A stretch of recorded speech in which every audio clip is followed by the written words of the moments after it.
नेपाल एक ऐसा देश जहां हिमालय की ऊंचाइयों में बसती हैं अनगिनत कहानियां और जहां हर कण में बसी है आध्यात्मिकता की महक। सिर्फ पहाड़ों का देश नहीं बल्कि आत्मा का आश्रय है नेपाल। इस पवित्र भूमि का हर पत्थर, हर मंदिर और हर गलियारा एक नई कहानी कहता है।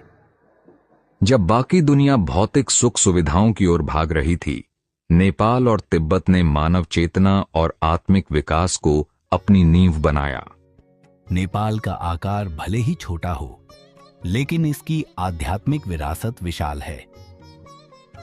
यह भूमि एक समय में जीवन के गहरे आध्यात्मिक पहलुओं से इतनी जुड़ी थी कि यहाँ हर जीवित प्राणी एक बड़े मकसद के साथ जीता था।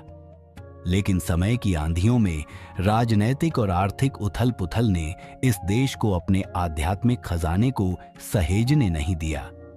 आज इस प्राचीन धरोहर पर आधुनिकता की एक नई परत चढ़ रही है, लेकिन जो कुछ भी बचा है वह अब भी असाधारण है।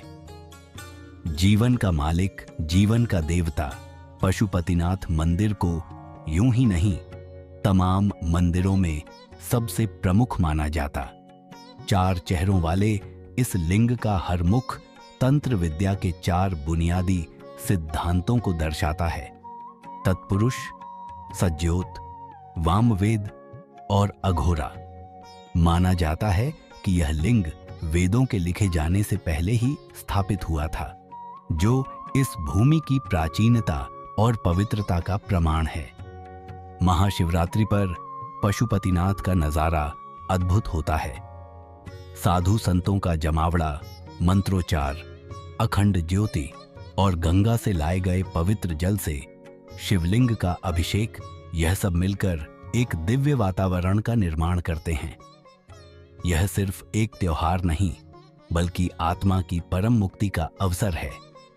भक्तपुर एक ऐसा शहर जहां हर कदम पर ईश्वर का आभास होता है, जहां पानी पीने की जगह भी मंदिर हो, जहां बात करने की जगह भी मंदिर हो।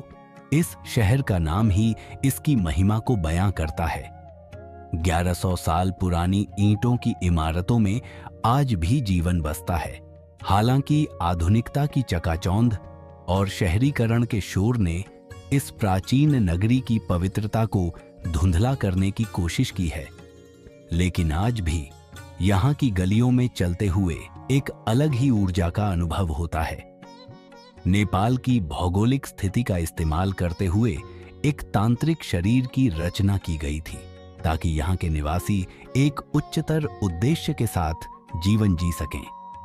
यह प्रयोग केवल पूजा पाठ तक सीमित नहीं था, बल्कि जीवन को बनाने और मिटाने के विज्ञान का अद्भुत उदाहरण था।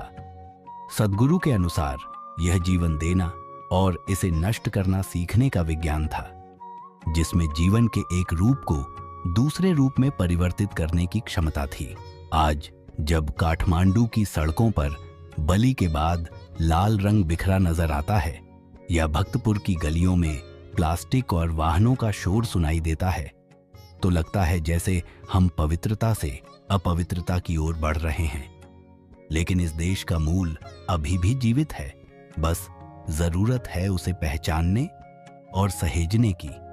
नेपाल आज भी एक ऐसी भूमि है जहां हर पत्थर में शिव का निवास है और हर सांस में साधना की महक। चाहे आधुनिकता की कितनी भी परतें चढ़ जाएं, यह देश अपने आध्यात्मिक जड़ों से कभी पूरी तरह नहीं कटेगा। सद्गुरु के शब्दों में, नेपाल और तिब्बत जैसे देश हमें यह सिखाते हैं कि एक राष्ट्र केवल सीमाओं से नहीं बल्कि चेतना और आत्मा से बनता है।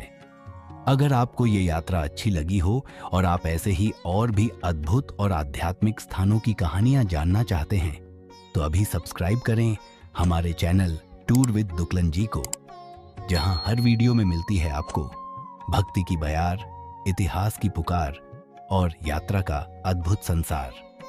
लाइक करें, शेयर करें और इस आध्यात्मिक सफर में हमारे हमसफर बने।